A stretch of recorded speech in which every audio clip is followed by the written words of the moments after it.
Tolong suaranya di mute. Oke, kita mulai. Assalamualaikum warahmatullahi wabarakatuh. Waalaikumsalam.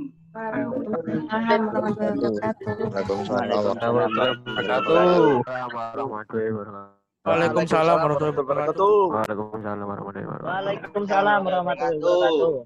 Waalaikumsalam warahmatullahi wabarakatuh. Waalaikumsalam warahmatullahi wabarakatuh. Waalaikumsalam warahmatullahi wabarakatuh. Oke, cukup. Oke, terima kasih atas partisipasinya. Kita mulai. Bismillahirrahmanirrahim. Alhamdulillahirabbil alamin wassalatu wassalamu ala asrofil anbiya'i wal mursalin wa ala alihi wa ashabihi ajmain. Amma ba'du. Di perkuliahan yang pertama ini dengan juga masih mengawali kuliah yang pertama ya, dan kayaknya ini juga mahasiswa baru gitu. Kemarin habis ikut Fortama dan materi atau kuliah yang pertama ini di saya adalah kemanusiaan dan keimanan. Nah, kebetulan saya diberi oleh Pak Rifki ya, Bapak Ketua Prodi. Ya, Bapak Ketua Prodi tentang tema mata kuliah kemanusiaan dan keimanan. Nah, nanti saya jelaskan lebih awal. Cuman perlu saya perkenalkan. Nama saya ini Rahmat Salahuddin. Jadi insya Allah dalam semester ini mulai hari ini sampai satu semester ke depan, insya Allah yang mengampu mata kuliah kemanusiaan dan keimanan adalah saya. Nah, insya Allah, ini sesungguhnya, jadi ini saya dari dosen Fakultas Agama Islam, SIDA. Kebetulan juga menjabat di Majelis Dikdasmen. Nah, rumah saya di Tawangsari. Barangkali ada yang rumahnya di daerah sini nanti bisa mampir ke rumah main-main. Nah, terus ini WA saya di sini. Nanti bisa ngechat kalau ada keperluan. Nah, saya lebih bagus kalau misalnya ngechatnya di grup sehingga bisa terkonfirmasi. Kalau sendiri-sendiri kecuali hal yang sangat pribadi, misalnya tanya tentang sesuatu hal yang tidak boleh orang lain tahu, bisa nanti ngechat di sini. Tapi ya kadang, mohon maaf ya, kadang agak lambat terkonfirmasi. Nah, kemudian nanti tugas-tugas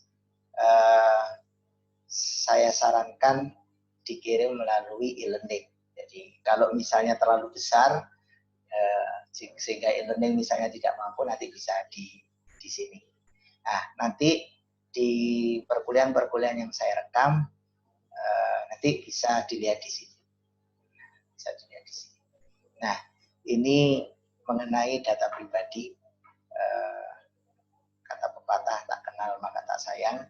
Maka disinilah saya ingin memperkenalkan diri kepada saudara semua di mahasiswa semester 1 Fakultas Hukum. Nah, kita awali ini. Jadi mata kuliah kemanusiaan dan keimanan itu naskahnya itu ada di beberapa buku yang saya tulis. Ya. Materi-materi itu nanti sesungguhnya referensinya itu menyebar di beberapa buku yang saya tulis. Dan alhamdulillah sudah ada beberapa buku yang sudah terbit, dan termasuk ini adalah buku-buku yang sudah terbit. Nah, nanti lebih banyak kajian-kajian kemanusiaan nanti di psikologi, kemudian kajian-kajian studi keislaman nanti di sini, pengantar studi Islam. Ini hanya tulisan artikel internasional di sini. Insya Allah, karena tulisan di sini adalah berbahasa Inggris, yang nanti bisa Kemudian ini suplemen yang lain, tapi tidak masuk di perkuliahan ini. Ini adalah karya buku yang lain. Ya, karena ada kebutuhan, kadang kebutuhan sekolah, kebutuhan lembaga pendidikan untuk mencari referensi. Nah, ini kebetulan pas saya punya sempat untuk menulis, saya tulis. Ini juga itu salah satu referensi yang saya tulis untuk kebutuhan masyarakat. Kemudian yang insya Allah ini, nah, di sini juga kajian kemanusiaan juga ada. Nah, tapi sebagian saya duplik dan insya Allah akan segera terbit tahun ini. Mudah-mudahan bulan Oktober ini bisa terverifikasi dan bisa diterbitkan oleh Umsida Press. Nah, ini referensi yang saya miliki, silahkan nanti di browsing, dicari di toko-toko, di outlet-outlet toko buku. Nah, tetapi secara utuh kajian-kajian itu nanti ada di kajian perkuliahan. Nah, kuliah kita itu adalah ini, kemanusiaan dan keimanan. Perlu saya sampaikan bahwa kuliah kemanusiaan dan keimanan ini sesungguhnya reborn, ya, artinya lahir dari mata kuliah PAI, Pendidikan Agama Islam. Ya, sesungguhnya lahir dari situ. Ya, di mata kuliah Pendidikan Agama Islam di seluruh perguruan tinggi Muhammadiyah itu menggunakan istilah AIK. Tetapi ini tidak diajarkan dalam satu semester. Di Umsidah ini mata kuliah AIK diajarkan dalam 4 semester. Semester yang pertama membicarakan tentang persoalan-persoalan akidah, ya. Membicarakan tentang persoalan-persoalan akidah dan tentunya akidah yang memiliki kerangka dasar dengan nilai-nilai kemanusiaan sebagai basis bahwa manusia sesungguhnya makhluk yang diciptakan oleh Allah dengan fungsi dan tujuannya yang sudah ditetapkannya. Nah, ini yang berkenaan dengan ini. Maka kemudian mengambil judul istilah AIK 1 itu diganti dengan istilah kemanusiaan dan keimanan. Istilahnya seperti itu. Nah, kemudian AIK 2 nanti di semester 2 saudara akan memperoleh materi berkaitan dengan fikih. Nah, tentunya lebih difokuskan kepada fikih keseharian dan itu berkaitan dengan persoalan-persoalan ubudiyah dan muamalah. Nah, tentunya hal-hal yang sangat relevan di masyarakat yang sehari-hari kita laksanakan. Nah, itu dikaji dalam kajian fikih yaumiyah atau fikih keseharian. Kemudian nanti di pertemuan yang AIK yang ketiga, saudara akan menerima pokok bahasan terkait dengan wawasan keagamaan. Jadi wawasan keislaman. Jadi fenomena-fenomena masyarakat yang beragama yang kita lihat di bumi Nusantara ini itu sangat beragam. Nah, itu yang kemudian kita gali di sana. Kemudian yang keempat baru pada tataran disiplin keilmuan. Nah, kebetulan untuk Fakultas Hukum nanti lebih fokus kepada, kalau tidak ada perubahan kurikulum, itu KHI, Kompilasi Hukum Islam. Jadi kajian keislaman yang diarahkan kepada studi ilmu hukum. Insya Allah untuk KHI kebetulan beberapa tahun yang lalu, insya Allah kalau nggak salah 2 atau 3 tahun yang lalu, saya kebetulan diminta oleh ketua program studi untuk merumuskan kurikulum yang berkenaan dengan persoalan kompilasi hukum Islam. Nah, ini setelah itu, nah, ini untuk memperkuat wawasan keagamaan kita sesungguhnya. Nah, berkenaan dengan tema yang awal ini, yaitu tema kita adalah kemanusiaan dan keimanan, maka mata kuliah ini ketika disampaikan kepada mahasiswa diharapkan mahasiswa memiliki pemahaman kemanusiaan dan keimanan yang teraplikasi dalam kehidupan sehari-hari. Nah, tentunya mata kuliah ini banyak berbicara tentang Islam, iman, tauhid, syahadat, hakikat, sifat-sifat mukmin, syirik, misalnya itu yang berkenaan dengan kehidupan masyarakat saat ini. Nah, ini berkenaan dengan deskripsi mata kuliah. Materi selanjutnya yang kita bahas dalam satu semester ini, yang pertama adalah kita akan membahas tentang Islam sebagai way of life. Jadi bagaimana Islam itu menjadi cara hidup kita, menjadi menjadi paradigma dalam kehidupan kita, sehingga secara tidak langsung, secara sadar kita akan menjadikan Islam itu menjadi pedoman hidup kita. Yang kedua, kita akan mengkaji tentang hakikat manusia. Kita ini sebenarnya diciptakan oleh Allah itu dengan tujuan apa? Kemudian diciptakan oleh Allah dengan kondisi seperti ini memiliki potensi-potensi yang bagaimana? Ini yang perlu kita gali diri kita. Karena ketika kita menggali diri kita, insya Allah kita akan lebih memahami pentingnya, kita akan memahami diri kita ini. Semakin kita mengenal diri kita, maka kita akan lebih tahu tentang Tuhan kita. Nah, di sini maka ada kajian bagaimana kita melihat manusia dalam kajian keislaman.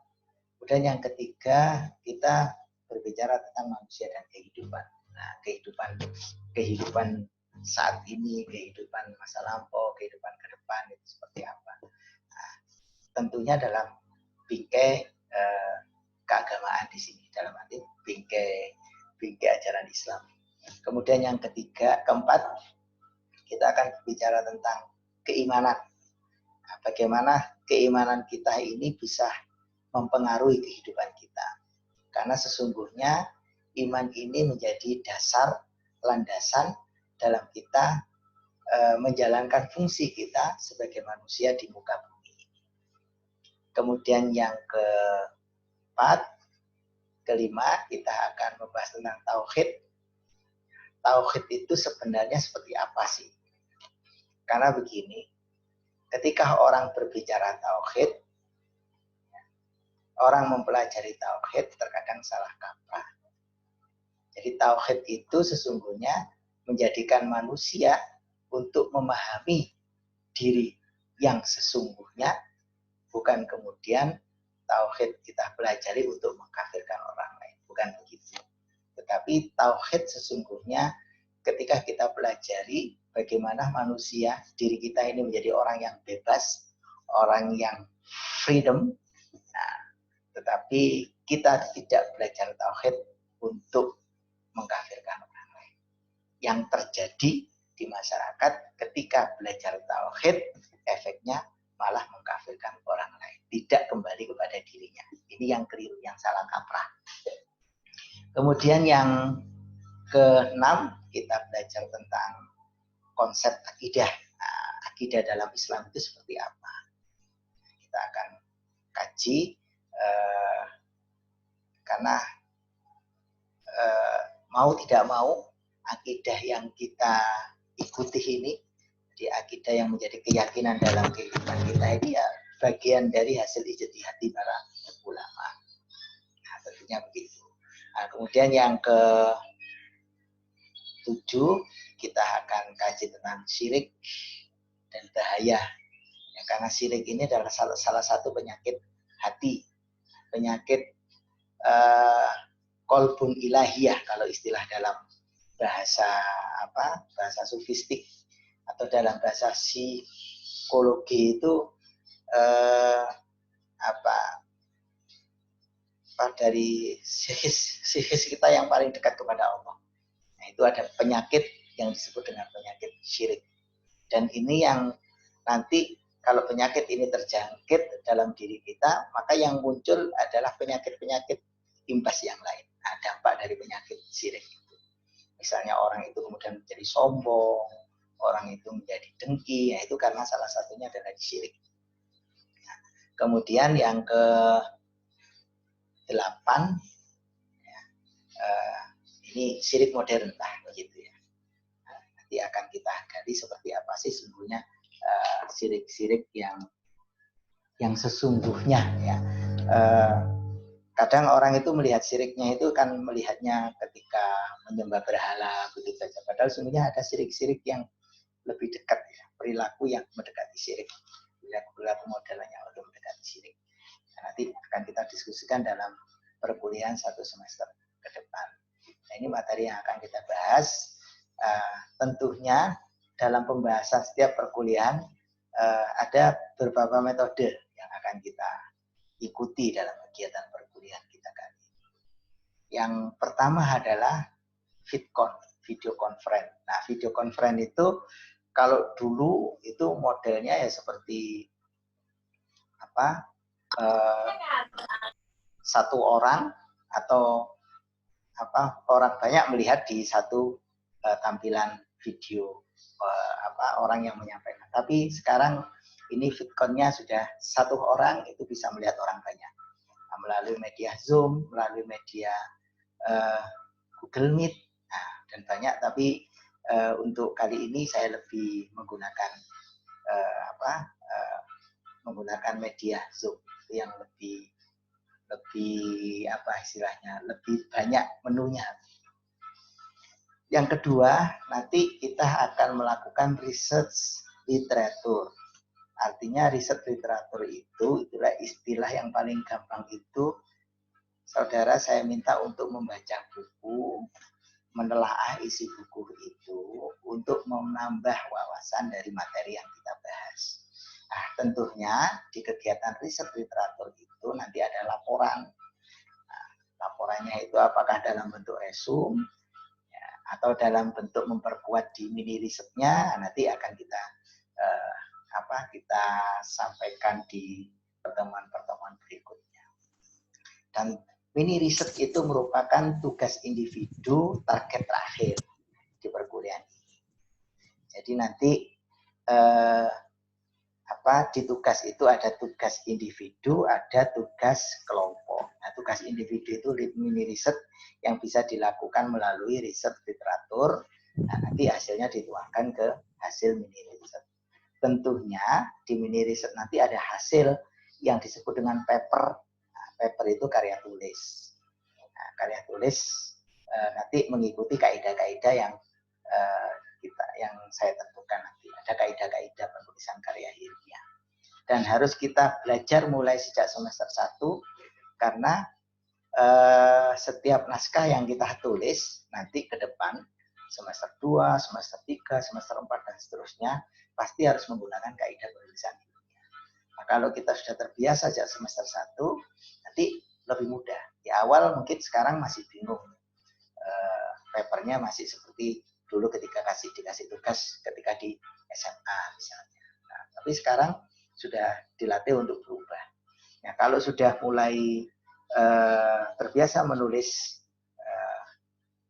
dengan literatur atau dengan kaidah ilmiah, nanti sudah terbiasa, sudah tidak lagi buka-buka pedoman, ya tinggal lancar menulis saja.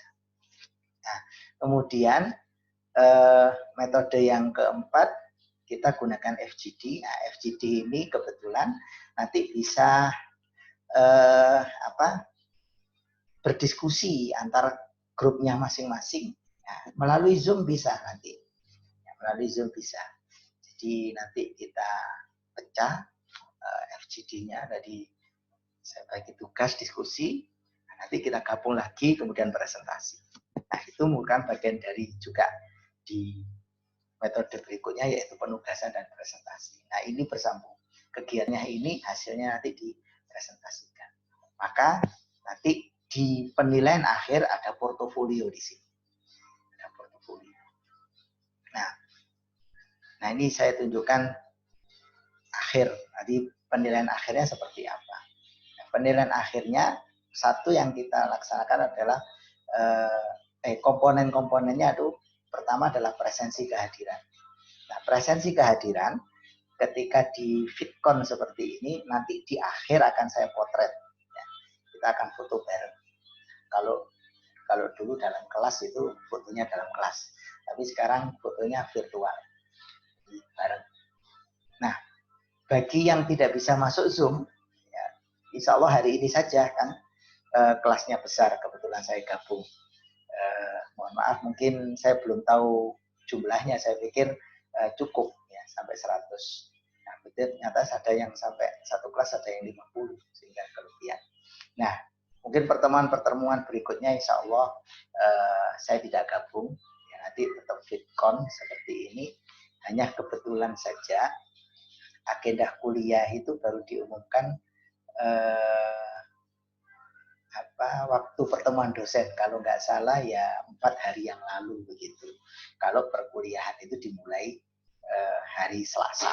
Padahal sebelumnya saya sudah kadung menerima mengagendakan kegiatan di Surabaya waktu itu, hari ini. Sehingga tadi itu saya tidak bisa hadir pagi, saya ganti yang malam. Jadi saya gabung. Jadi mohon maaf. Untuk kali ini saja, nanti selanjutnya kita awali kuliahnya sesuai dengan waktu yang sudah ditetapkan di perkuliahan. Nah, untuk hari ini bagi yang tidak bisa gabung karena kepenuhan, jadi nanti bisa lihat di rekamannya. Nah, nanti ada presensi yang saya tampilkan ketika proses melihat ya kuliah ini. Nah, nanti ada presensi, silakan diklik linknya, nanti bisa memberikan nama di sana, kode nama begitu. Nah, tentunya yang masuk hari ini kalau pengen nanti mengulang lagi, pengen lihat lagi proses perkuliahannya seperti apa, ya nanti bisa lihat di rekamannya yang saya tayangkan. Insya Allah setelah perkuliahan ini proses rekaman kita editing sejenak, kemudian langsung nanti kita tampilkan di sana. Itu presensi, kemudian tugas akhir ini adalah tugas individu. Tolong diingat, tugas individu ini adalah tugas sendiri-sendiri. Kemudian tugas portofolio itu nanti ada diskusi-diskusi kelompok. Nah, hasilnya nanti menjadi tugas portofolio. Nah, kemudian ada UTS dan UAS. Nah, ini berkenaan dengan komponen penilaian. Dan semua ini kalau diikuti insya Allah mudah-mudahan itu di semester di akhir semester ini ya, mudah-mudahan semua nanti bisa lulus dan mendapatkan nilai maksimal di kegiatan perkuliahan kita kali ini. Oke, ini berkenaan dengan sistem perkuliahan dan sistem penilaian. Nanti selanjutnya akan saya buka unmute-nya, silahkan bila ada sesuatu yang ditanyakan kami persilahkan. Tetapi sebelum ini saya akhiri terkait dengan materi kita, ada pesan yang ingin saya sampaikan kepada seluruh mahasiswa. Hidup di zaman sekarang ini kita hidup di tengah-tengah orang yang terkadang melihat sesuatu, memandang sesuatu dari sisi yang negatif. Nah, kita lihat banyak di kalangan umat Islam yang saling mengolok-olok satu dengan yang lain. Nah, sesungguhnya sikap dan perilaku itu akan menimbulkan perilaku yang tidak baik. Maka mulai hari ini, ayo kita belajar sama-sama untuk memulai dari diri kita menebarkan kebaikan. Karena sesungguhnya tidak ada balasan yang lebih dari kebaikan itu kecuali dari kebaikan itu pula. Artinya kebaikan yang kita berikan kepada orang lain, sesungguhnya kebaikan itu kita berikan kepada diri kita sendiri. Oke, selanjutnya mari saya buka diskusi tanya jawab sebelum kita akhiri di sesi ini dengan sesi foto-foto bareng. Oke, sebentar saya tutup. Saya tutup dulu.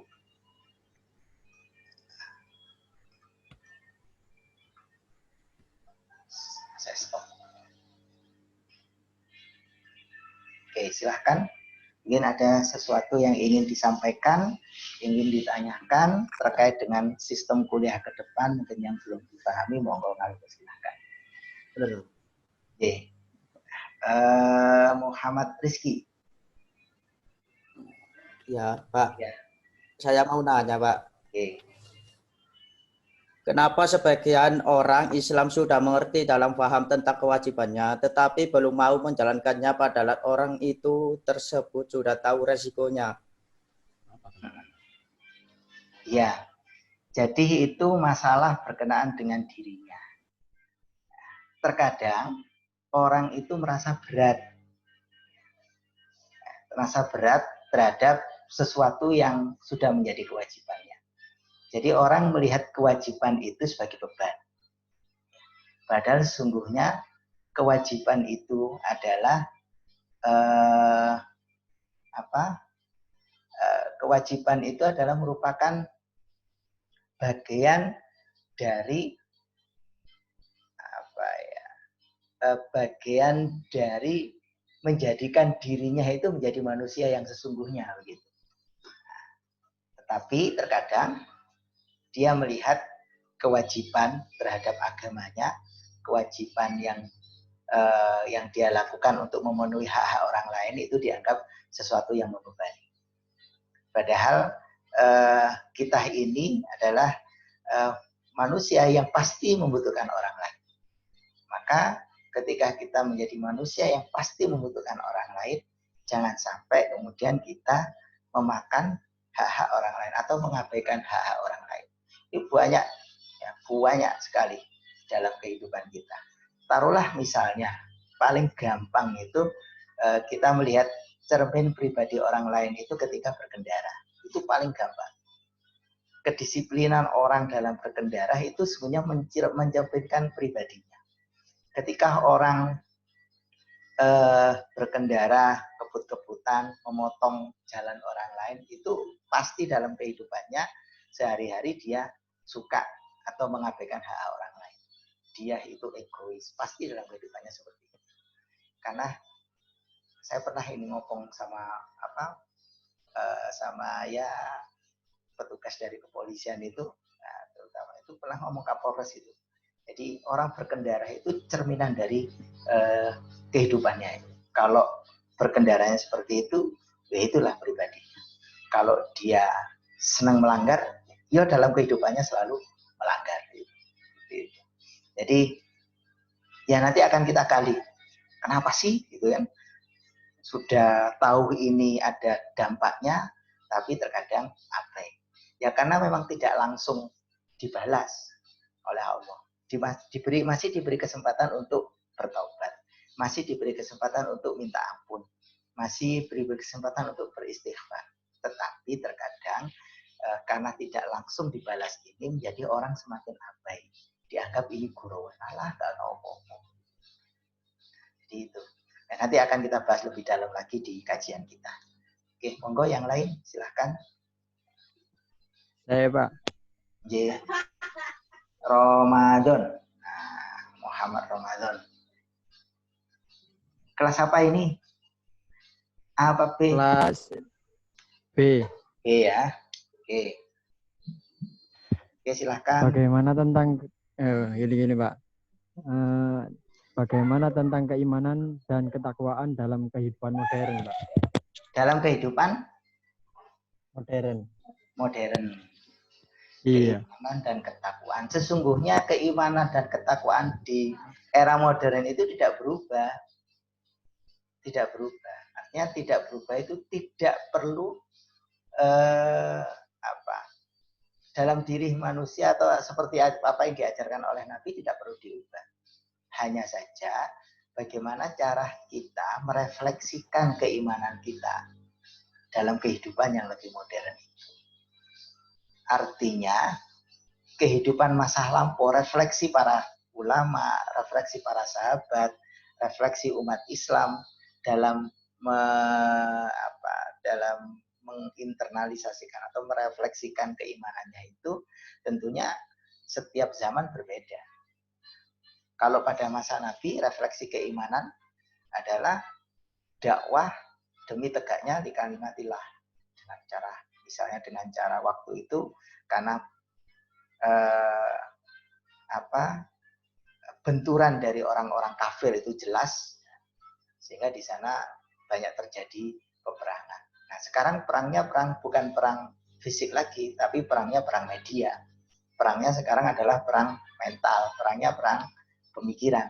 Nah, maka refleksi keimanan kita, ya bagaimana pikiran-pikiran kita itu tidak banyak terpengaruh dengan ideologi-ideologi yang materialis, artinya yang lebih mengedepankan nilai-nilai materi dalam kehidupannya. Nanti akan jadi hedonis. Nah, kalau sudah materi yang kemudian dijadikan sebagai pandangan hidupnya, world view-nya, way of life-nya, dia akan jadi hedonis. Jadi kehidupannya seolah-olah dia mengejar materi, padahal yang dia nikmati hanya sedikit. Numpuk-numpuk harta, tapi sungguhnya yang dia nikmati tidak banyak, hanya sedikit. Nah, ketika harta sudah berlipat, dia bangga dengan hartanya. Padahal dia hanya menikmati sedikit, setelah itu ditinggal misalnya meninggal, dia tidak bisa merasakan. Yang merasakan adalah anak keturunannya. Yang merasakan adalah cucu-cucunya. Nah, tentunya tidak bisa jadi yang merasakan cucu-cucunya itu bukan dengan sesuatu yang baik, tapi rebutan dari warisan yang kita tinggalkan. Nah, ini malah risiko tidak baik juga itu kan. Jadi ini, apalagi kehidupan modern kita ini udah filtrasinya juga sulit begitu ya, apalagi media sosial, kemudian mudahlah kita melihat sesuatu yang tidak baik di dalam di layar kaca itu udah, kalau kita mau apa saja ada di sana, ya kan? Hanya tinggal nanti cara pandang kita lah, begitu. Filtrasi kita. Monggo yang lain. Assalamualaikum warahmatullahi wabarakatuh. Waalaikumsalam warahmatullahi wabarakatuh. Bapak mau tanya, kalau syirik yang di zaman dahulu itu kan syirik yang menyembah patung, menyembah berhala gitu-gitu. Kalau syirik yang zaman modern yang ada di sosial media itu kayak gimana? Oke, ini nanti kita gali di akhir, kita kaji di akhir. Tetapi begini intinya, ya, syirik itu negasi dari tauhid. Tauhid itu mengesahkan.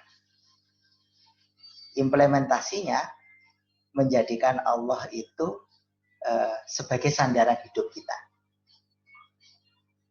Salah satu contoh implementasi tauhid itu selalu kita baca sehari-hari dalam sholat, dalam setiap wirid misalnya, atau dalam setiap sholat, atau dalam setiap kita membutuhkan keselamatan selalu kita baca.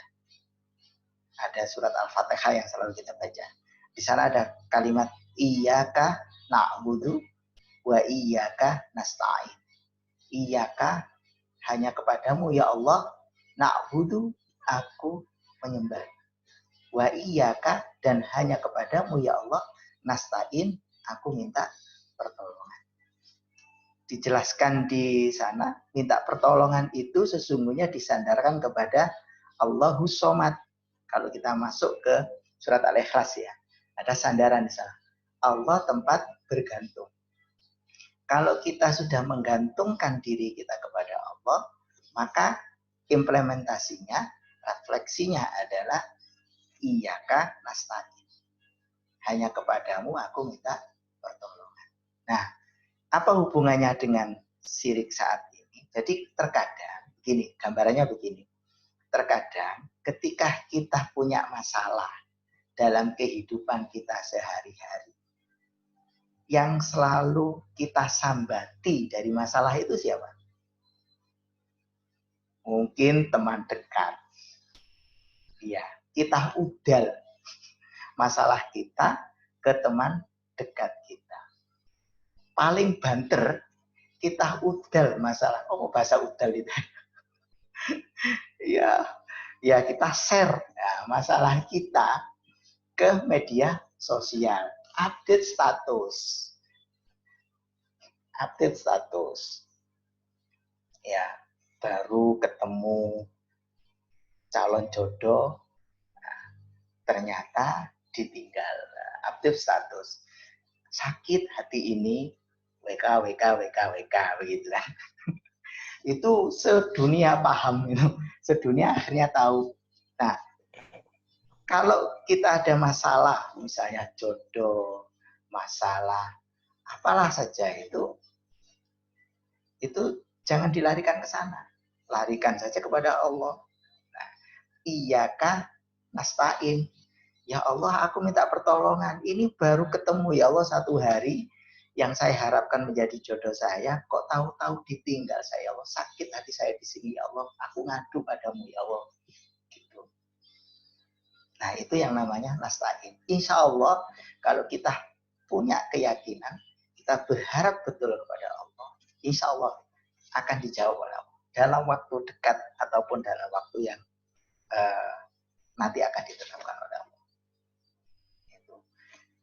Terkadang begini gampangannya, saya berharap ya, misalnya ya dalam ini pengalaman dari orang-orang, dari teman-teman yang lain, saya berharap bisa bersatu bersama dengan dia selamanya, tetapi di tengah jalan ternyata ada batu sandungan, sehingga tidak jadi bersama, tetapi menjadi bersandingan dengan orang lain. Menyesal rasanya dan gitu. Tapi sungguhnya pada kenyataannya Allah memberikan yang terbaik yang kita tidak tahu itu. Ya nanti akan kita rasakan setelah kita mengalaminya. Oh benar, Allah ternyata memberikan yang terbaik untuk kita. Tetapi kalau kita sudah sejak awal aku nggak cocok, sudah ada pikiran negatif di sana, selamanya kita tidak akan menemukan kebaikan di sana. Yang kita temukan adalah sesuatu yang tidak baik. Jadi orang yang berpikir positif, dia akan menemukan sesuatu yang positif, sementara orang yang berpikir negatif, dia pasti akan menemukan hal yang negatif. Itu kuncinya di sana. Nah, kembali kepada tadi sirik modern. Nah, salah satu sirik modern itu. Jadi mengadunya tidak kepada Allah, tapi mengadunya itu di sosial media. Loh, apakah itu masuk sirik? Iya, tapi kecil. Nah, ada sirik besar, ada sirik kecil. Nah, salah satu sirik kecil juga riya. Contoh, ya, hari ini kita sekarang ini kan banyak orang-orang yang, mohon maaf, yang mungkin ingin menunjukkan status dirinya kepada orang lain, khalayak umum. Baru saja masuk di ya alhamdulillah misalnya dikasih oleh Allah untuk bisa berangkat umroh lah. Baru masuk Masjid Nabawi, foto cekrek, alhamdulillah sudah tiba di Masjid Nabawi, di-share. Nah, kemudian sholat, aku futun, aku tak ndonga. Di depan nih, misalnya di Mekah di depan makom Ibrahim sambil berdoa. Terus kemudian diminta temannya untuk cekrek, aku berdoa di depan makam Ibrahim. Nah, ini salah satu bagian dari riya modern. Nah, jadi dan riya itu bagian dari syirik. Jadi syirik terkecil. Jadi dalam hati itu ada sifat ujub. Nah, sifat ujub. Nah, karena sifat ujub itu adalah rangkaian, jadi imbas dari penyakit utama yaitu penyakit syirik. Nah, nanti akan kita gali lebih detail di tema yang akan kita bahas, syirik modern. Oke, silakan yang lain. Saya, Pak. Oke, Tasya ya. Oke. Saya ingin tanya, Pak. Kan katanya keyakinan pada masing-masing individu. Terus kalau ada yang yakin bahwa menjalankan puasa Ramadan itu udah apa ya? Udah baik-baik aja tanpa menjalankan sholat itu gimana Pak maksudnya Pak? Iya. Kan banyak yang kayak gitu. Oh gitu. Wis Ramadan tapi nggak sholat gitu ya. Nggih, cuma puasa tok gitu loh Pak. Puasa saja. Jadi keyakinan itu harus disertai dengan kebenaran. Dan kebenaran itu harus disertai dengan ilmu. Ya. Orang tidak bisa menjalankan sesuatu kebenaran itu tanpa didasari dengan ilmu. Kalau tidak didasari dengan ilmu bisa ngawur. Ya, bisa ngawur. Jadi artinya benar keyakinan itu ada di dalam hati. Ya, ada di dalam diri dan tidak boleh ada campur orang lain. Tetapi cara kita meyakininya harus benar, harus belajar. Dan belajar itu butuh orang lain untuk memberi pelajaran kepada kita. Tidak bisa kemudian aku yakin sakarepku dhewe. Ya. Butuh orang lain. Ada satu kisah. Nah, ini contoh. Ya. Kisah yang ditulis oleh seorang ini ada sebuah novel yang ditulis oleh Ibnu Tufail. Judulnya Hayyun Ibnu Yahdun. Nah, dalam cerita ini Hayyun Ibnu Yahdun ini adalah seorang anak bayi, seorang bayi yang sekitar berumur 3 bulan begitu, ditinggal oleh ibunya. Ya, mungkin ibunya lupa meletakkan bayinya itu di tengah hutan. Ini alur ceritanya sama seperti Tarsan ya. Sama seperti Tarsan, tapi ini berbeda konteks. Jadi dia tertinggal di tengah hutan, ibunya merasa kehilangan, tapi dicari tidak ketemu, akhirnya ditinggal pulang oleh ibunya, sehingga tinggallah Hayyun Ibnu Yahdun itu sendiri di tengah hutan. Tapi atas pertolongan Allah melalui binatang yang namanya rusa, Hayyun Ibnu Yahdun itu tertolong. Jadi kalau ceritanya Tarsan itu ditolong oleh Mongkeh itu, tetapi Hayyun Ibnu Yahdun ini ditolong oleh rusa. Nah, tapi kalau berdasarkan siapa mengambil contoh siapa, saya yakin cerita Tarsan mengambil contoh Hayyun Ibnu Yahdun. Nah, karena kenapa Hayyun Ibnu Yahdun itu ditulis sekitar abad ke-8 Hijriah, abad ke-8 Masehi. Jadi sekitar tahun 800-an Masehi. Sementara cerita Tarsan itu baru kemarin. Ya, baru kemarin. Saya yakin ini mencontek atau memplagiasi filmnya, ceritanya, novelnya Ibnu Tufail tentang Hayyun Ibnu Yahdun. Nah, tibalah anak ini diasuh oleh rusa ya, sampai dewasa, ya, sampai menjadi remaja. Nah, dia kemudian berperilaku meniru sifat kemanusiaannya ada, ya, perilakunya kadang juga meniru dengan binatang-binatang yang mengajarinya di sana. Karena induknya adalah rusa. Nah, suatu ketika dalam perjalanan hidupnya, ibu rusa ini yang menjadi induk atau ibunya Hayyun Ibnu Yahdun ini meninggal. Atau matilah, kalau binatang itu nggak enak ya meninggal, mati. Nah, Hayyun Ibnu Yahdun ini dengan pengetahuan yang dia miliki, pengetahuan yang sangat terbatas, yaitu pengetahuan yang diberikan oleh hewan-hewan dan pengalaman dia. Nah, pengalaman spiritualnya tidak ada. Ya. Dia hanya diberi pengetahuan kehidupan, tata cara hidup, ya seperti binatang-binatang yang lain. Nah, ketika melihat ibunya meninggal, ibunya mati, Hayyun Ibnu Yahdun itu bingung. Jadi nalar dasar manusia itu muncul di sana. Kenapa ya induk saya ini meninggal? Ibu yang menghidupi saya mulai bayi sampai saya dewasa ini kok mati. Sebenarnya apa yang menyebabkan ibu saya itu mati? Akhirnya si Hayyun Ibnu Yahdun itu membedah tubuh ibunya hanya untuk mencari sebab kematian induknya. Ya, mungkin sekarang ini diambil dari ilmu kedokteran ya, penyebab kematian ibunya.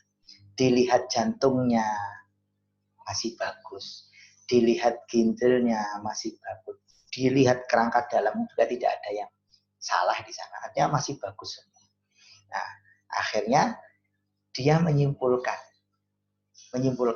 ada sesuatu yang menjadikan ibu saya ini mati.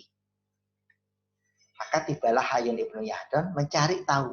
Nah, proses mencari tahu ini belajar dia. Nah, akhirnya sampai tibalah dia keluar dari hutan, ketemu sama orang, dia kemudian belajar kepada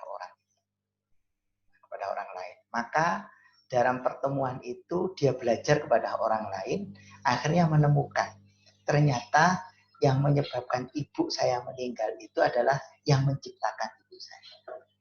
Dialah yang maha tinggi. Maka di situ muncul pengalaman spiritual. Dan ini yang kemudian menjadi keyakinan Hayyan Ibnu Yahdan untuk menjadi orang yang menjalankan agamanya. Kemudian dia anak yang taat di sana. Walaupun sejak kecil dia tidak dibina keimanannya kepada Allah. Nah, proses dari memperoleh keimanan ini proses belajar. Nah, tidak bisa kemudian muncul dari dirinya sendiri, tidak bisa. Karena pengetahuan seseorang itu, walaupun dia punya potensi yang bagus, itu terbatas. Dia butuh informasi. Nah, salah satu informasi itu ya Al-Quran itu, yang lengkap. Nah, kalau orang nggak mau Al-Quran, berarti salah kaprah. Gitu. Nah, ini salah satu cerita itu seperti itu. Ini cerita novel yang mungkin bisa kita ambil pelajaran dalam kehidupan kita, bahwa betapapun kita memiliki ideologi, betapapun kita memiliki keimanan, kita pasti membutuhkan ilmu orang lain. Kita pasti membutuhkan pengetahuan orang lain untuk kita gali, untuk memperkuat kebenaran dari keimanan kita ini. Oke. Ada yang banyak yang raise hand ini, Nur Intan, kemudian Sila. Saya, Pak. Oke, Sila ya. Oke, silahkan. Assalamualaikum warahmatullahi wabarakatuh. Waalaikumsalam warahmatullahi wabarakatuh. Saya Sila dari kelas pagi, Pak. Ya. Pak, saya mau bertanya, bagaimana kita mengetahui kalau orang-orang di sekitar kita itu tahu tentang tauhid? Kenapa banyak yang nggak paham tauhid, tapi perilakunya kenapa banyak orang yang paham tauhid tapi perilakunya tidak mencerminkan paham tauhid, Pak? Terima kasih. Wassalamualaikum warahmatullahi wabarakatuh. Ya, itu berarti dia punya ilmunya, tapi ilmunya tidak berdampak pada perilaku. Nah, kata Imam Ghazali pernah mengatakan begini, ada tipologi 4 orang. Manusia itu memiliki 4 tipologi dalam kehidupan. Yang pertama adalah dia itu tahu, paling tinggi ya, dia itu tahu kalau dia itu tahu. Artinya ketika kita belajar memperoleh ilmu, sesungguhnya harus kita terapkan dalam kehidupan kita. Nah, kita cerminkan, ini loh pribadi kita, ini orang yang tahu, sehingga seseorang itu menjadi tahu. Yang kedua, ada orang yang tahu kalau dirinya nggak tahu. Dirinya ini tahu kalau dirinya nggak tahu. Seseorang itu tahu kalau dirinya itu tidak tahu. Maka kalau dia tahu dirinya itu tidak tahu, orang ini memiliki sikap yang haus akan ilmu. Jadi terus menggali. Dalam rangka apa? Dalam rangka untuk mencari kebenaran. Perubahan perilaku ketika menemukan kebenaran itu hal yang biasa, hal yang baik.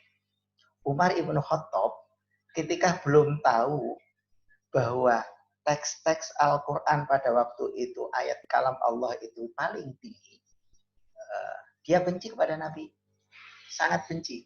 Tetapi ketika dia mendengarkan salah satu ayat yang dibaca oleh adiknya, kemudian dia punya kesimpulan, ini kalau tidak dari seseorang yang paling agung, ini nggak akan muncul naskah seperti ini. Maka dia datang kepada Nabi untuk menyatakan kebenaran Al-Quran. Ketika dia tahu bahwa itu adalah kebenaran, dia merubah kehidupannya dari benci kepada Nabi menjadi cinta kepada Nabi, bahkan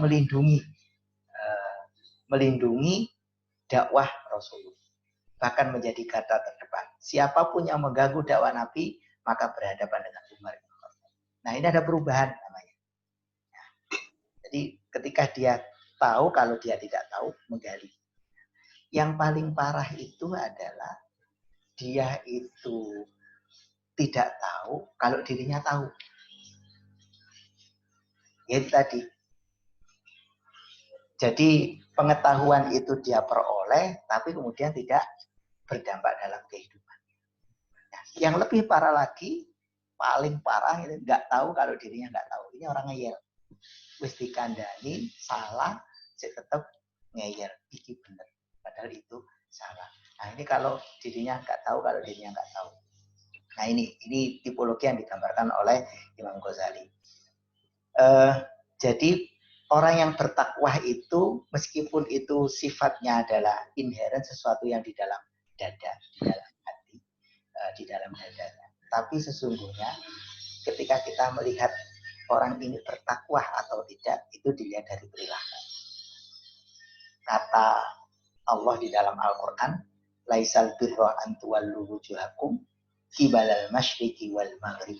Kata Allah begini, bukanlah suatu kebaikan engkau hadapkan wajahmu kepada masyrik atau maghrib, ke timur atau barat. Walakinnal birra man amana billah wal yaumil akhir. Kebaikan itu adalah barang siapa yang beriman kepada Allah, sing nurut kepada Allah. Diperintahkan ngalor, yang ngalor, diperintahkan ngidul, ya ngidul. Diperintahkan menghadap Masjidil Aqsa, ya menghadap Masjidil Aqsa. Diperintahkan menghadap Masjidil Haram, ya melaksanakan menghadap Masjidil Haram. Nggak usah ngeyel. Nah, artinya kalau diperintahkan oleh Allah nggak usah ngeyel, begitu. Ya wis lakonono itu dengan ketaatan dan ketundukan. Karena yang dinilai itu bukan menghadapnya, dinilai itu bukan yang dilaksanakan, tapi yang dinilai itu adalah ketaatan dalam melaksanakan. Nah, setelah saya bantu situ. Walakinnal birra man amana wa malaikati wa kutubi wa rusuli wa bil walidi wa rusulihi wa atal mala ala hubbihi dawil qurba wal yatama. Ini baru efek kepada kemanusiaan. Artinya ketika sudah beriman, efeknya adalah kepada nilai-nilai kemanusiaan. Siapa yang menolong orang miskin, siapa yang memperbaiki kehidupan dengan kerabat dekat. Nah, nilainya di sana. Jadi dampak keimanan itu adalah kepada kemanusiaan. Kalau keimanannya tidak berdampak kepada kemanusiaan, maka keimanannya itu dipertanyakan. Hanya diilmui, tapi tidak menjadi bagian dari keimanan saja. Belajar tauhid hanya untuk mengkafirkan orang lain, misalnya. Itu berarti dia hanya mengilmui untuk menjustifikasi orang lain. Padahal perilakunya itu terkadang belum tentu benar. Nah, ada yang tanya lagi mungkin? Nur Intan, Nur raise hand dari tadi. Terima kasih, Pak. Oke. Apakah benar, Pak, di akhir zaman banyak wanita yang putus urat malunya? Sekarang saja sudah banyak yang putus urat malunya. Iya kan? Sekarang sudah banyak yang putus. Katakanlah misalnya cara berpakaian saja itu kan sudah sekarang ini kalau istilahnya Cak Nun ya, MHN Najib itu Islam sensual, muslimah sensual. Atasnya berukut, bawahnya buka, itu kan begitu. Nah, ini sudah hilang urat malunya. Oh, sekarang ini cara berpakaian itu bajunya adik banyak dipakai.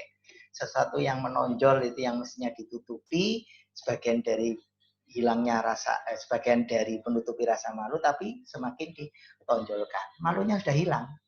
Semakin kelihatan, semakin pede. Nah, ini kan sudah tertutup urat malunya kan sudah tertutup. Seorang perempuan itu kan lebih baik ya. Tapi ini sudah berubah banyak. disarankan, ini lebih baik, bukan disarankan ya, lebih baik kalau berpakaian itu bukan celana, gitu kan. Celana itu lekuk-lekuknya terlihat, kemudian ya sesuatu yang harus ditutupi mestinya harus tidak dinampakkan, itu menjadi nampak. Nah ini mahasiswa kita ini lebih banyak yang pakai celana jin dan jin wal ketat begitu kan, daripada jin yang kombior. Tapi nggak ada jin yang kombior ya, jin wal ketat yang ada. Nah ini sudah mulai nggak kerasa sungguhnya ya. Kenapa? Ya malunya sudah terputus, urat malunya sudah terputus. Nah ini sudah zaman akhir katanya. Ya tanda-tandanya sudah dekat. Ya, banyak kajian. Ya. Kita ini kalau dalam sejarah kehidupan umat manusia itu Allah mendatangkan Nabi itu 100 tahun begitu. Bahkan ada yang 3 abad, ada yang nggak sampai lah 7 abad. Tapi kita ini sudah 14 abad. Nah, tidak datang lagi Nabi karena sudah ditutup. Kenabiannya sudah ditutup oleh Nabi Muhammad. Nah, tentunya ketika Nabi Muhammad itu menjadi khotamul anbiya, ini sungguhnya zaman sudah dekat dengan yaumil qiyamah sesungguhnya. Nah, dan Rasul juga memberikan tanda-tanda itu dan sudah mulai nampak beberapa tahun yang lalu, bahkan beberapa abad yang lalu sudah mulai terlihat. Nah, ini salah satunya ya ini tertutupnya urat malu dari para perempuan-perempuan. Monggo, ini bagus Alfian, raise hand, silahkan. Yes. Pak, bagaimana cara membangun keteguhan iman dan cinta kepada Allah dan Rasul-Nya? Oke. Jadi pertama, untuk keteguhan iman sesungguhnya paling mudah adalah tidak lepas tiap hari itu kita ucapkan kalimah-kalimah yang berkenaan dengan Allah. Maka para ulama itu dulu sering mengajarkan cara memperkuat iman itu zikir. Ya walaupun zikirnya itu hanya zikir masih batas zikir bil lafzi, ya. Zikir untuk membiasakan mulutnya saja. Tetapi dengan cara zikir ini, insya Allah nanti akan membiasakan, akan mengingatkan kepada hati untuk bisa salah satunya adalah bahwa apa yang saya lakukan ini Allah setuju enggak ya? Nah, kalau sudah pada tataran itu, itu sudah imannya sudah mulai sudah bagus. Sudah bagus. Jadi kalau sudah setiap perilaku kita itu kemudian ini Allah setuju enggak ya? Allah melarang enggak? Itu mulai bagus. Nah, ini cara mendekatkan. Jadi zikir, tapi zikirnya walaupun zikirnya masih masih zikir bil lafzi, belum sampai, walaupun sungguhnya zikir itu enggak seperti itu. Tetapi sungguhnya bagi orang-orang umum, bagi masyarakat umat yang awam, cukup dengan zikir itu. Maka para ulama terkadang juga memberi cara jalan untuk mendekatkan diri kepada Allah ya dengan cara zikir itu. Zikir. Nah, kalau sudah itu nanti nyantol lah. Nanti nyantol. Monggo yang lain. Ya nanti akan kita bahas lebih detail di pertemuan-pertemuan berikutnya.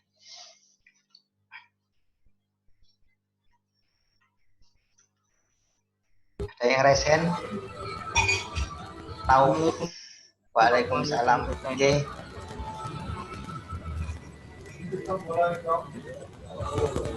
Di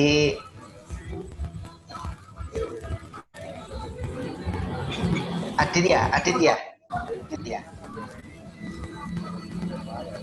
Backing sound-nya dikurangi, dihilangkan. Backing sound-nya, Mas. Ya, waalaikumsalam ya.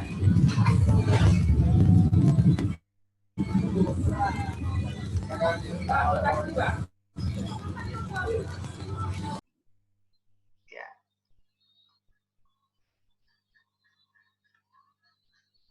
Oke, selanjutnya aja. Ayo, yang lain. Nah, ada yang raise hand apa mungkin? Nah, ini Fahri raise hand. Akhri, ada yang ditanya? Iya, Pak. Assalamualaikum warahmatullahi wabarakatuh. Waalaikumsalam warahmatullahi wabarakatuh. Pak, ngapunten. Kalau permisi mau bertanya, Pak. Iya. Saya ingin menanggapi yang Bapak jelaskan pertama tadi, Pak. Perihal stigmatisasi orang yang bermotor ngawur itu langsung dicap akan berbuat buruk seterusnya, Pak. Nah, saya mengambil perbandingan dari orang-orang yang sudah melakukan sholat setiap harinya, tapi dengan orang lain, pribadi dan perilakunya itu masih tidak mencerminkan orang yang melakukan sholat setiap hari, Pak. Nah, menurut Bapak bagaimana, Pak, untuk menanggapi dari dua kejadian tersebut, Pak? Orang yang naik motor ngawur dan langsung distigmatisasi menjadi orang yang akan berkelakuan buruk seterusnya, dengan orang yang melakukan sholat setiap waktu tapi masih berkelakuan buruk terhadap sesama manusia lainnya, Pak. Terima kasih, Pak. Jadi gini, tadi yang saya katakan, jadi kalau pengen melihat pribadi seseorang itu, salah satu paling mudah itu kita lihat ketika berada di jalan raya. Melihat kepribadian ya. Kepribadian seseorang itu paling mudah kita lihat di jalan raya. Pernyataan ini juga dibangun, atau pernyataan ini saya kutip ya, pernyataan ini saya kutip dari seseorang yang ya dulu itu menjadi kebetulan ketika dia memimpin di Polres Pasuruan ya, dan waktu itu saya banyak diskusi dengan beliau terkait dengan sosialisasi tegak disiplin di jalan raya hidup. Nah, itu pernyataan beliau seperti itu, dan memang saya merasakan itu. Jadi artinya begini, orang yang ugal-ugalan itu menjadi cerminan, orang yang tidak patuh itu menjadi cerminan pribadinya. Orang yang tidak disiplin itu cerminan pribadinya. Nah, artinya bukan berarti kemudian dia tidak bisa berbuat baik, bukan. Nah, kalau itu sudah menjadi apa istilahnya, sudah menjustifikasi, bukan seperti itu. Tapi kalau kita pengen berubah menjadi yang baik, insya Allah nanti di jalan juga akan berubah. Nah, tidak sedikit geng-geng motor, ya, geng-geng motor itu yang banyak berbuat baik, beramal. Tetapi ketika mereka di jalan juga pasti dia tidak memakan hak orang lain. Artinya tercermin ketika gabung di geng motor, nah, cara bermotornya juga sudah mulai tertata rapi. Seperti muge-muge itu kan sekarang sudah ya sudah ada etika-etika yang mereka bangun lah begitu. Jadi itu pernyataan tadi itu bukan seperti itu maksud saya. Jadi itu cerminan dari pribadi. Nah, banyak orang yang kelihatannya itu tidak pernah meninggalkan sholat. Orang ini alim lah, tapi kenyataannya dalam kehidupan sehari-hari itu terkadang juga tidak sesuai dengan cerminan itu. Maka kita bisa mengambil seperti yang saya sampaikan di awal. Jadi ilmu yang kita peroleh itu manfaat atau tidak, itu sesungguhnya berdampak kepada perilaku kita. Kita belajar sesuatu tapi tidak merubah kehidupan kita, itu berarti ilmunya nggak manfaat. Orang rajin sholatnya, tetapi sik senengane gosap, sik senengane ngerasani tonggo, sik senengane apalagi itu ya, nggak pernah, jadi senengane ngilokno orang lain, senengane hasad, ngerasani orang lain, itu berarti sholatnya nggak manfaat bagi diri. Nah, kalau lebih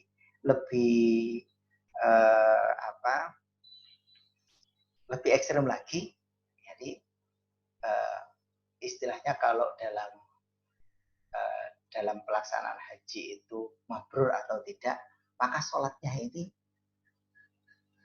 mungkin, tapi ini bukan stigmatisasi. Kemungkinan besar itu tidak diterima. Kenapa? Ya itu tadi, tidak manfaat bagi dirinya dan orang lain. Tetapi ini bukan stigmatisasi, bukan justifikasi ya, masalah diterima dan tidaknya dari Allah Subhanahu wa taala. Tetapi diterima dan tidaknya sholat itu sesungguhnya dilihat dari perilaku keseharian. Orang diterima puasanya, orang diterima pada saat Lailatul Qadarnya, itu sebenarnya dilihat setelah ketika hari raya itu. Dia kembali kepada kembali semula sebelum puasa atau sudah mulai memperbaiki dirinya. Kalau dirinya setelah berpuasa semakin baik, berarti puasanya diterima. Kalau tidak, kok semakin kembali lagi ternyata sebelum puasa, ya berarti puasanya itu hanya sekedar menjalankan syariat saja, tidak sampai kemudian berdampak pada perilaku keseharian. Artinya tidak manfaat. Tapi ini jangan dijadikan menjustifikasi orang lain. Tapi ini menjadi salah satu indikator. Nanti jangan dinilai orang, oh sholatnya apik, cuman dia perilakunya seperti itu berarti sholatnya tidak diterima. Sama saja kita seperti itu. Masalah diterima dan tidaknya itu urusan kita dengan Allah, urusan orang lain dengan Tuhannya. Hanya salah satu indikator diterima atau tidaknya amalan kebaikan itu sebenarnya berdampak kepada kemanfaatan dirinya dan orang lain. Gitu. Oke, ada yang raise hand? Adit ya.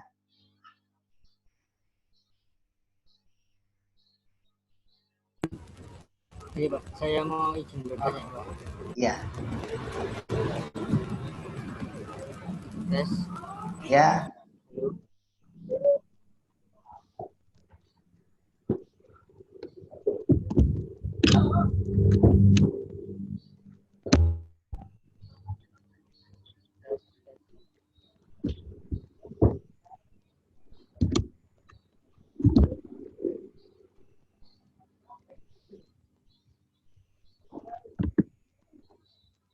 Ya, ayo. Ini terakhir yang nanti akan kita sambung pada pertemuan berikutnya. Yang terakhir Adit ya.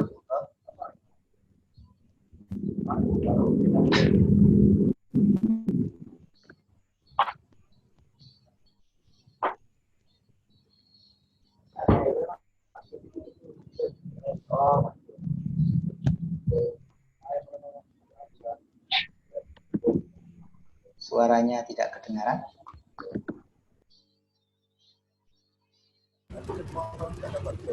Tes Pak. Tes. Assalamualaikum. Ya, waalaikumsalam.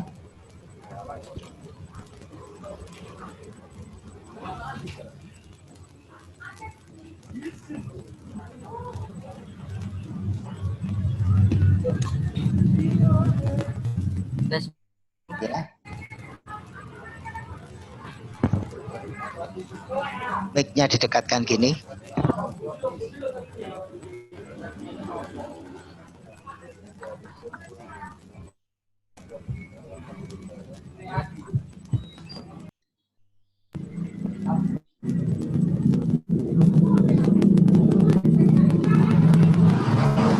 Assalamualaikum. Ya, waalaikumsalam. Ya, Aditya.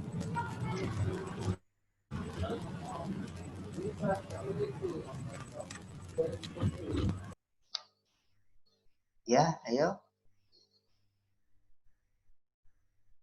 Belum ya?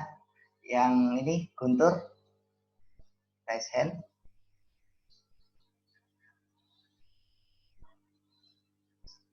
Iya, suaranya nggak masuk.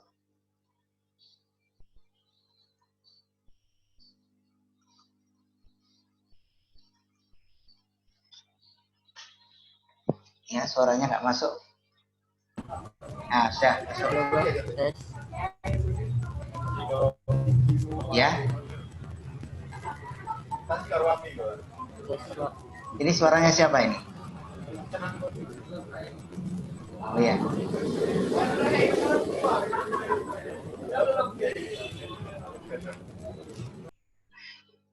Memang Ya ini kayaknya di keramaian ini, kayaknya di depan jalan raya ini. Terganggu ya, nanti perkuliahan berikutnya nanti bisa di tempat yang tidak banyak terganggu ya, bisa di tempat yang lain, tapi jangan nyepi ya.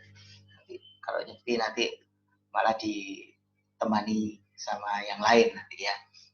Oke, saya kira cukup dulu ya pengantar kita, nanti akan kita lanjutkan dalam diskusi-diskusi berikutnya di tema-tema yang lebih fokus di kajian kita. Insya Allah akan nanti tema-tema nanti bisa dilihat di e-learning ya, karena memang di e-learning belum saya isi tema-temanya, saya isi hanya di pengantar kuliah. Nah, kontrak kuliah nanti selanjutnya nanti saya isi di e-learning. Nah, kegiatannya seperti apa juga nanti kita jelaskan di e-learning, termasuk kegiatan kita pertemuan dengan Fitcon seperti ini juga nanti informasinya di e-learning. Oke, terima kasih atas perhatian saudara semua. Mudah-mudahan pertemuan kita kali ini menjadikan kita memperoleh hidayah, memperoleh berkah, memperoleh rahmat dari Allah Subhanahu wa Ta'ala. Amin. Selanjutnya, amin. Sebelum amin. Amin. Amin. Amin. Amin ya Allah. Amin. Oke, sebelum sesi ini kita akhiri, kita foto bareng ya, kita foto bareng. Foto bareng. Tolong Krek. Saya mulai dulu, bentar.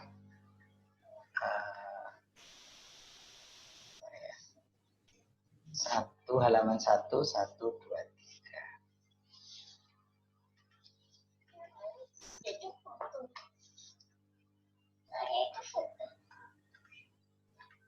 Halaman 2, mulai 1, 2, 3.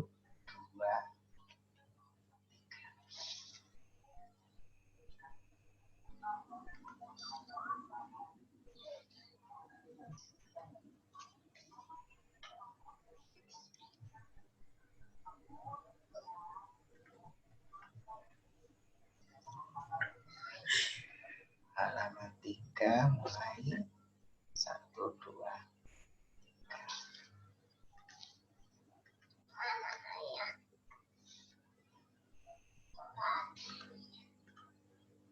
Halaman 4.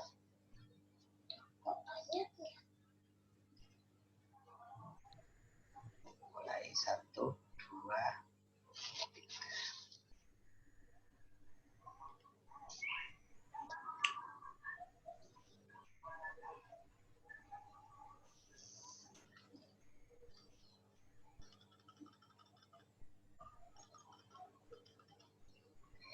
Halaman 5, 1, 2.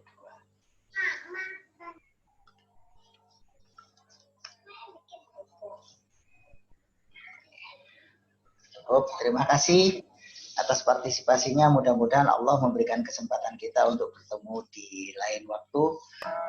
Bagi yang tidak bisa mengikuti, karena Amin.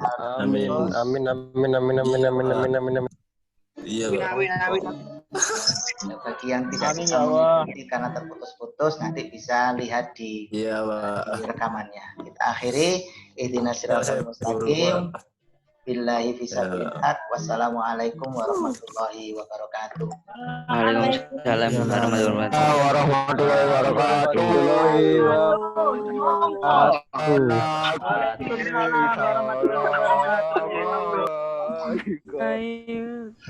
Oke, saya tutup ya. Ya.